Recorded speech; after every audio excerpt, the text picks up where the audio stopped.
La baisse de dotation de l'État aux collectivités, les bacs en Seine, le G6 normand, autant de dossiers qui occupent en ce moment le président du département de Seine-Maritime. Nous parlerons aussi du financement des travaux autoroutiers.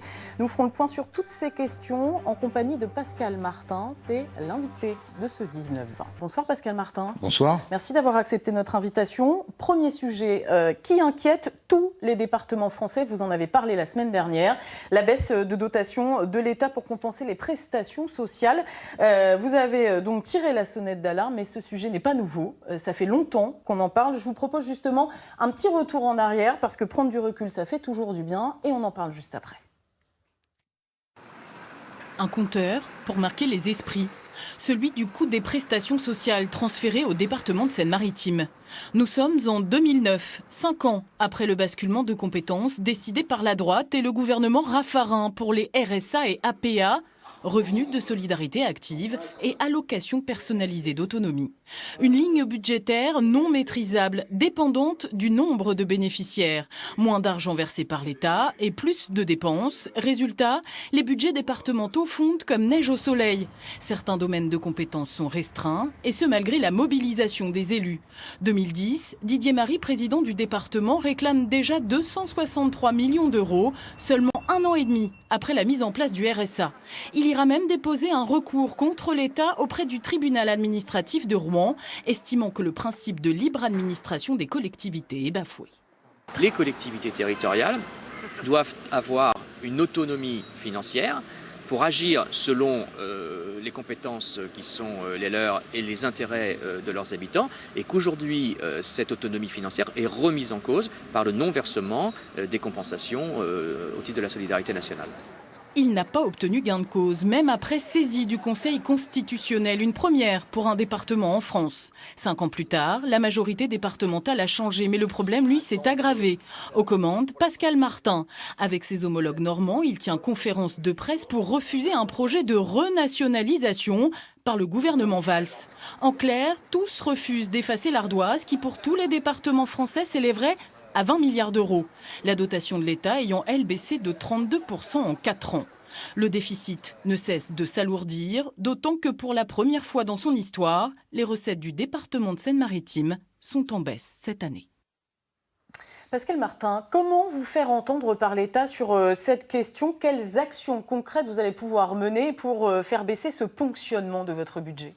Nous avons pris une décision nationale des 102 présidents de départements de France, qui dépassent les clivages politiques, pour inviter le gouvernement à faire la même chose qu'il a pu faire auprès des maires de France, c'est-à-dire baisser, je dirais simplement de moitié, les prestations que nous devrons toucher en 2017. En d'autres termes, nous devons être amputés de 20 millions d'euros. Une nouvelle fois, ça fait la 3e fois de la part de l'État. Et nous demandons un geste du gouvernement pour atténuer ces baisses de dotation qui pèsent sur le quotidien des habitants de notre département. C'est là dont il s'agit. Les maires se sont fâchés quand même pour y arriver. Il a fallu du temps, de la persuasion. Vous êtes prêts à ça ? Oui, le congrès des présidents de départements de France aura lieu en octobre prochain à Poitiers. Et nous attendons les représentants du gouvernement pour nous faire entendre, parce que il s'agit du devenir de l'institution départementale, qui est une collectivité de proximité, qui répond aux besoins et aux attentes des populations. Donc tout ceci est très concret, et nous attendons un geste du gouvernement. Alors, autre sujet qui vous occupe et qui préoccupe aussi, cette fois les usagers, les bacs de Seine. Une étude technique a été lancée par vos services sur le matériel, une autre sur les usagers et le fonctionnement de ces bacs. Pour tout comprendre, regardez ce dossier complet signé Véronique Arnoux, Laurent Lagneau avec Bruno Bellamri. Ils ont recensé 21 dysfonctionnements de leur bac depuis février dernier, liés aux pannes, aux grèves, à la marée. Ces jours sans rotation entre Berville-sur-Seine et Duclair sont d'autant plus gênantes qu'elles ne sont pas toujours annoncées. Quand les gens rentrent chez soi et puis qu'ils n'ont pas de bac, ils ont fait, comme on a dit tout à l'heure, un détour de 31 km en partant de Duclair à Pont-de-Bretonne, Berville. On rentre chez soi, on est crevé. Il faut donc s'armer de patience. Cataline, lui, est chef d'entreprise. Il a emménagé sur cette presqu'île pour le cadre de vie et les prix plus abordables qu'à Rouen. Ce bac, toute sa famille l'utilise pour l'école, le travail. Quand il n'est pas à quai, ça chamboule tous les plans. Pour vos rendez-vous, c'est compliqué ? On va dire qu'on s'arrange, mais oui, c'est compliqué parce que moi, c'est une très jeune entreprise. J'ai commencé il y a 4 ans et le problème, c'est qu'un rendez-vous raté, c'est un client qui est mécontent. Mécontents, les usagers aussi le sont et de plus en plus, de quoi monter une association encouragée par des élus du coin, eux aussi impactés. Lorsque le bac 21 est en panne, nous bénéficions, entre guillemets, du surcroît de trafic qui se répercute sur notre bac. Et ça pose problème ? Oui, bien sûr, puisqu'il y a du retard, il faut absorber un nombre de voitures extrêmement important. Ce fameux bac 21 doit être réparé ou remplacé. En attendant, il arrive que le deuxième bac maritime, celui de Quillebeuf, soit emprunté par Duclerc, ou comment déshabiller Pierre pour habiller Paul. De quoi agacer les usagers privés de bac à Quillebeuf cette fois-ci. Comment vous faites quand il n'y a pas de bac ? C'est la galère. On prend le temps qui arrive. On n'a pas le choix.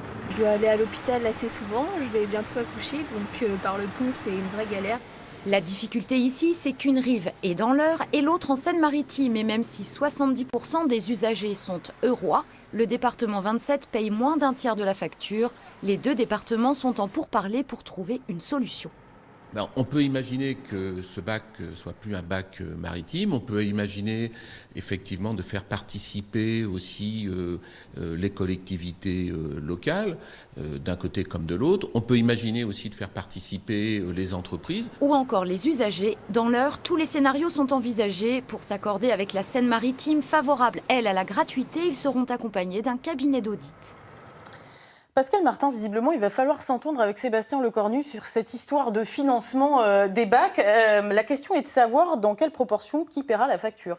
Alors, d'une façon globale, il y a 8 bacs qui traversent la Seine dans notre département. 7 intéressent uniquement les habitants de Seine-Maritime, mais il y a un bac interdépartemental, le bac maritime de Quillebeuf, Port-Jérôme.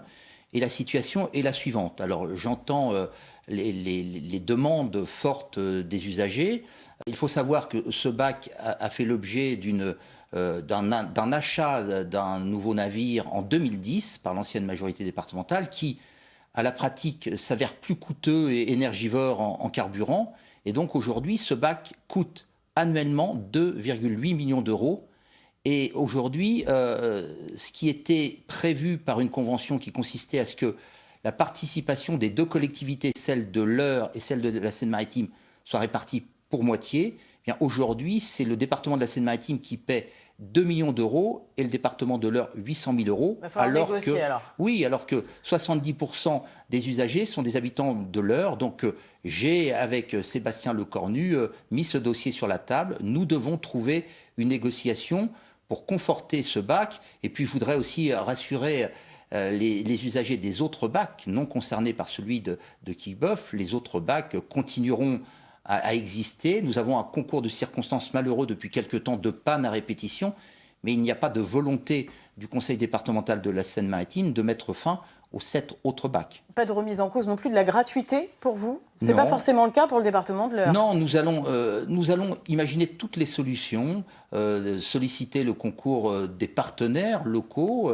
Et donc, avant la fin de l'année, nous aurons, je l'espère, trouvé une solution qui satisfasse tout le monde. Les transports, si vous le voulez bien, parlons-en encore avec cette annonce du gouvernement qui fait grande polémique depuis 2 jours. Celle de faire payer aux contribuables les travaux sur des ouvrages autoroutiers, ouvrages de sociétés privées. Les collectivités pourraient, elles aussi, y mettre la main au porte-monnaie. En Normandie, évidemment, la 13 est concernée. Jean-Marc Pitt et Olivier Flavien se sont rendus sur place et se sont intéressés à cette question. Regardez. Les années 60 furent celles de l'expansion du réseau autoroutier français et la Normandie fut la première servie. Les responsables de l'État y voyaient alors une mission de service public. Mais 40 ans plus tard, quand cette mission fut accomplie et les installations amorties, d'autres élus s'en débarrassèrent pour des motifs de trésorerie. Essentiellement, renflouer les caisses de l'État, bénéficier d'une manne en vendant en quelque sorte ce patrimoine qui jusqu'alors était public. Une bonne partie des entreprises qui aujourd'hui sont concessionnées sont également impliquées dans les chantiers de travaux publics C'est le cas par exemple de Vinci, et elles peuvent avoir effectivement un intérêt à voir des chantiers s'édifier le long des autoroutes. Des sociétés déjà doublement gagnantes qui seront encore une fois favorisées par le gouvernement puisqu'il a décidé de ne pas leur demander de puiser dans leurs gigantesques bénéfices pour financer le milliard d'euros de travaux programmés jusqu'en 2019. Impôts locaux et augmentations supplémentaires au péage consentis par l'État, les usagers paieront 2 fois au risque de les détourner des autoroutes, pourtant plus sûres. Certaines personnes ne prennent plus l'autoroute déjà à cause du coût, que certaines entreprises aussi demandent à leurs chauffeurs de ne pas prendre l'autoroute pour évidemment faire des économies. Ce qui est un petit peu gênant de tout ça, c'est qu'on fait un petit peu fi de la sécurité routière. Dans notre région, les travaux programmés pour les années à venir concerneront le secteur de Debouville. La société d'autoroute concessionnaire de ce tronçon n'a pas souhaité répondre à nos questions. Pascal Martin, comment réagissez-vous à cette annonce, vous qui, au département, êtes en charge du réseau secondaire? On dit souvent que le réseau secondaire français est vieillissant. Est-ce que cet argent-là, vous n'aimeriez pas le récupérer Oui, simplement? moi je pense que la position du ministre des Transports, du secrétaire d'État au transport est incompréhensible. Il y a un manque d'anticipation évident.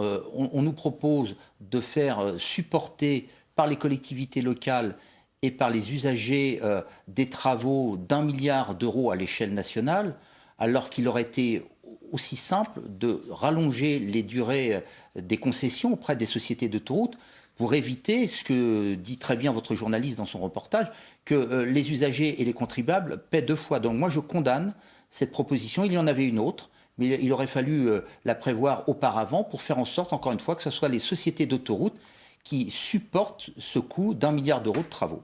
C'était d'ailleurs ce qui était prévu au départ. Les transports, on parlait des bacs tout à l'heure, l'économie, ce sont des thèmes que vous avez justement abordés hier lors de ce que vous appelez le G6 normand, la réunion des 5 présidents des départements normands, en présence du président de région Normandie, Hervé Morin. L'objectif est toujours le même, c'est-à-dire harmoniser, c'est ça, les politiques locales. Quelles réponses concrètes émergent de ce type de réunion, Pascal Martin? Alors, nous nous réunissons tous les 2 mois sur un lieu qui reste à chaque fois déterminé en Normandie. L'idée, comme vous le disiez, c'est de prendre en compte l'arrivée de la Normandie et de faire en sorte que nous proposions aux habitants des départements et de la région des politiques publiques qui fassent l'objet de lisibilité et de simplicité par rapport à ce qui reste un peu compliqué. Prenons un exemple, l'agriculture. L'agriculture, nous avons défini hier une ligne de partage entre la région qui aura en charge les gros investissements, l'accueil des jeunes agriculteurs, et puis les départements qui continueront à assurer le suivi sanitaire, faire en sorte de conforter les productions, ce qu'on appelle agri-locales, les productions courtes.